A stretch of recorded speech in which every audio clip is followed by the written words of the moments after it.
Hello students, welcome to ABN and PRR College of Science Kovuru Semester 2 First BCom General Paper Banking Theory and Practice. Paper Banking Theory and Practice.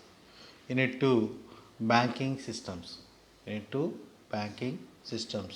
So third chapter అయిన even next chapter అయిన enumeration in commercial bank in India. So ఈ యొక్క భారతదేశంలో banking యొక్క నూతన పద్ధతులు ఏంటి అనేది మనం ఈరోజు క్లాస్లో మనం తెలుసుకుందామండి. సో ఇవి ఆఫ్టర్ ఇంట్రడక్షన్ వచ్చేటికి after the initiation reforms to measures major changes and shift have to be taking a place in Indian commercial bank sectors. The elements of mortal banking following giving place to click the mouse banking. So ఇక్కడ మనకి భారతదేశంలో అంటే banking సంస్కరణలు జరిగిన తర్వాత ఈ యొక్క నూతన బ్యాంకింగ్ పద్ధతిలో చాలా ఆ, వాణిజ్య బ్యాంకుల పద్ధతుల్లో చాలా సంస్థలు జరిగి చాలా పద్ధతుల్లో చాలా వేరియేషన్స్ అనేవి జరగడం జరిగిందండి. అంటే ఇక్కడ ఎక్కువ ఇన్కమ్ అధిక ఆదాయాన్ని ఆర్జించాలనే మార్గాలు అన్వేషించడంలో పాటు వ్యయాల నియంత్రణ చేసి లాభాలు పంచుకునే ఉత్సాహంలో బ్యాంకింగ్ కలిగి ఉందని చెప్పొచ్చండి. అయితే వ్యయాలు తగ్గించడానికి రెండు మార్గాలు ఉన్నాయని ఐడెంటిఫికేషన్ చేశారండి. ఒకటి చిన్న చిన్న బ్యాంకులను విలీనం చేయడం, రెండోది వచ్చరికి టెక్నాలజీ రంగంలో అభివృద్ధి చేయాలని అనుకుందండి. దాంట్లోంచి వచ్చిందే ఈ కన్వెన్షన్ బ్యాంకింగ్లో electronic banking system. Electronic banking system. So అసలు ఎలక్ట్రానిక్ బ్యాంకింగ్ మీనింగ్ ఏంటో మనం తెలుసుకుందామండి. The delivery of bank service to a customer at his office or home by using electronic delivery channels may be called electronic banking. So ఖాతాదారులు ఈ యొక్క banking సేవలు electronic మార్గాల ద్వారా లేదా ఆఫీస్లో లేకపోతే ఇంటి వద్దనే అందించడాన్ని ఎలక్ట్రానిక్ బ్యాంకింగ్ అంటారని మనం చెప్పొచ్చండి. Computer or magnetic tape and control various transactions like cash receipts, payments, transfer of funds, etc. It anywhere, anytime banking 24 hours in a day and 7 days in a week.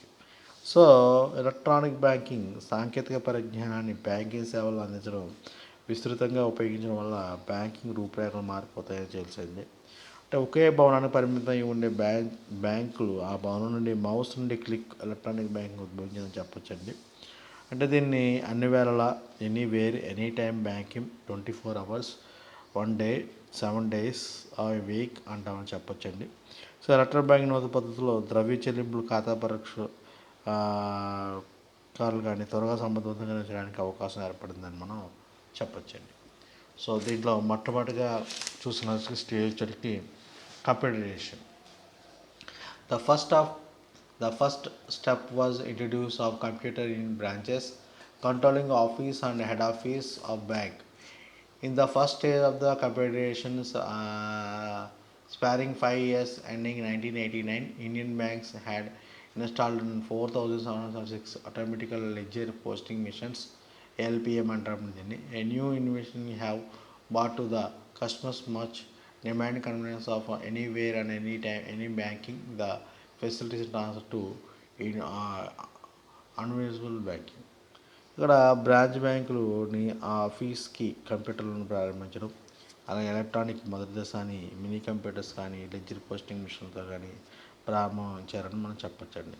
అయితే ఖాతాదారులు అసలు ఆశయాలకు అనుగుణంగా universal banking కానీ any time any banking కానీ use అనే క్లిక్కే బ్యాంకింగ్గా రూపుదాల్చింది మనం చెప్పొచ్చండి. తర్వాత వచ్చేటికి ఇంకొక పద్ధతి టెలిఫోన్ బ్యాంకింగ్. దీన్ని హోమ్ బ్యాంకింగ్ అంటారండి. It is a fast become one of the most popular products. Customers can perform a number of transactions from their home or office. It fast and very their access to phone. Customers can check branches and statement information by certain bills and order statements or checkbooks. They can also use mobile phone.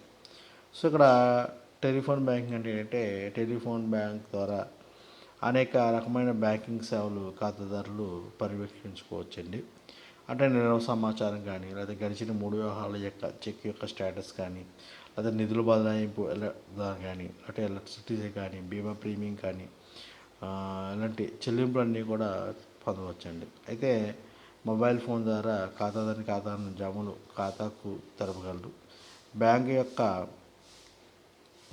కంప్యూటర్లు host computer ద్వారా customer voice record అవ్వడం వల్ల ఇతర phone చేసే అవకాశం కూడా ఉండదండి. తర్వాత వచ్చరికి personal computer banking. Mail banking is another it is a new electronic banking product. Personal computer banking enable corporate client to have access their accounts through a dial-up consumption with their bank's database. Customers can be perform all a dial connection with the that are available telephone banking. So transaction that are the available on telephone banking. అంటే వ్యక్తిగత కంప్యూటర్లు ఏంటంటే corporate సంస్థల్లో కానీ, లేకపోతే కంప్యూటర్లో కానీ account యొక్క సమాచారం చేస్తూ ఉంటారు. అంటే టెలిఫోన్ ద్వారా ఏ సేవలైనా కస్టమర్ పొందగలరే వాటిని కార్పొరేట్ సంస్థలు తమ కంప్యూటర్ ద్వారా పొందుతారని మనం చెప్పొచ్చండి. తర్వాత వచ్చరికి email banking. So email banking వచ్చేది ఏంటంటే ఇది కూడా దగ్గరగా mailing banking and the contents the banking service that makes a possible of communicate with the bank by electronic mail or email. The most of the frequently used to service pending account statements are aggregated automatically to the client mailbox. Email not used to the more complex the operations.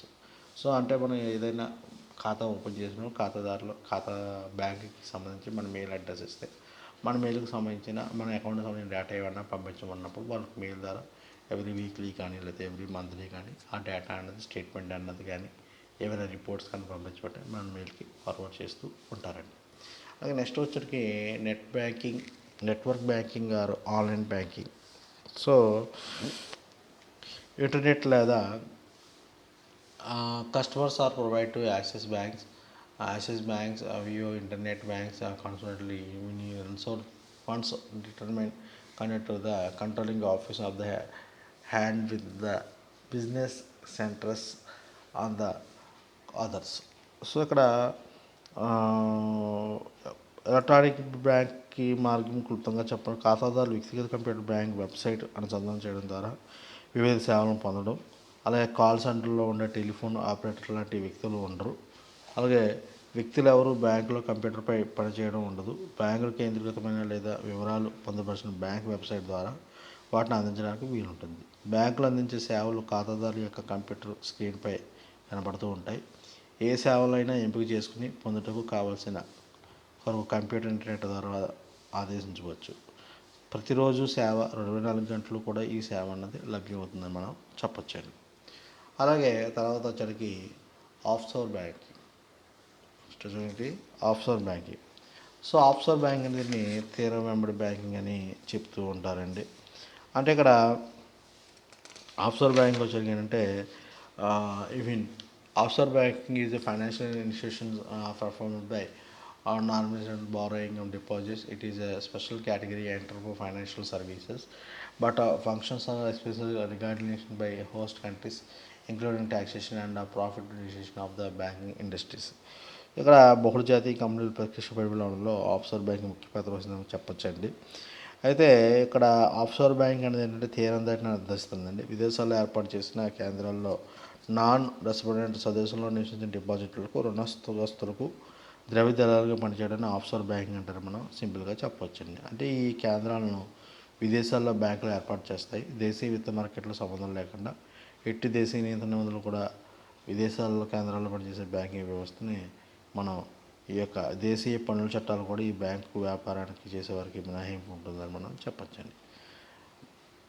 తర్వాత వచ్చరికి ATMs.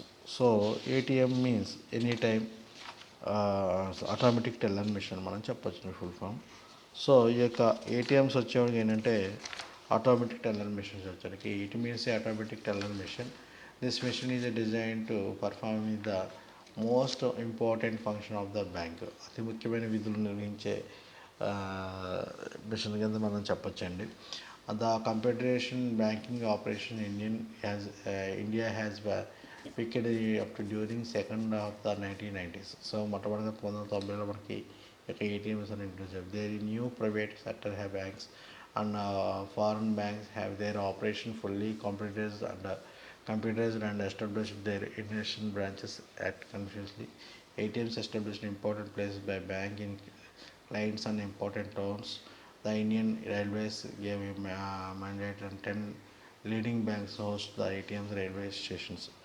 So bus స్టాండ్లో కానీ లేకపోతే పట్టణ ప్రాంతాల్లో కానీ లేకపోతే ఎక్కువగా జనాలు సంచరించే ప్రాంతాల్లో కానీ ఈ యొక్క ఏటీఎం లాంటి అవసరం ఉంటాయండి. అంటే క్యాషియర్తో మనకు పని లేకుండా ఎప్పుడైనా నగదు అవసరమైనప్పుడు ఆ నగదు విత్డ్రా చేసుకోవడానికి కానీ లేదా డిపాజిట్ చేసుకోవడానికి కానీ ఏటీఎం మిషన్ ఉపయోగపడుతుంది. దగ్గర మన ఇండియాలో 1990స్లో ఇది ఇది ఇంట్రొడ్యూస్ అయిందని చెప్పొచ్చండి. తర్వాత వచ్చేది credit cards. So credit cards వచ్చేటికి ఏంటంటే commercial banks introduce credit card facilities in 1980s. Since then, credit has become increased popular among the banks as well as public. The least genuine credit cards are now Indian, including ATM cards, Kisan credit cards, change cards, phone cards, prepaid mobile cards, smart cards, electrical smart cards in the next development of field, including a same of with the branded approved of the boards. Banks will have specific fees in the issues and service of the credit cards.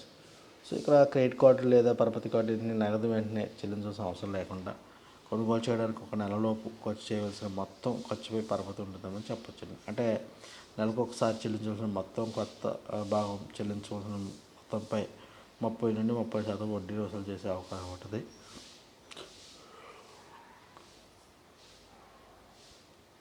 అయితే నగదు వినియోగదారులు ఇది ఉపయోగకరమైన card credit card అని మనం జారీ చేయడానికి బ్యాంకులు అన్నింటా ఏర్పరచుకున్న ప్రమాణాలు నియమించుకుంటాయని మనం చెప్పొచ్చండి. సో ఫైనల్గా వచ్చేటికి ఇంకొక స్టేజ్ అంటే RTGS. So RTGS real time gross settlement. RTGS means real time gross settlement system అని అర్థాన్ని ఇస్తుందండి. అంటే ఏంటంటే దీన్ని వాస్తవ కాలం స్థూల పరిష్కార విధానం అని వ్యవహరిస్తారండి. అంటే ఇది ప్రత్యేకంగా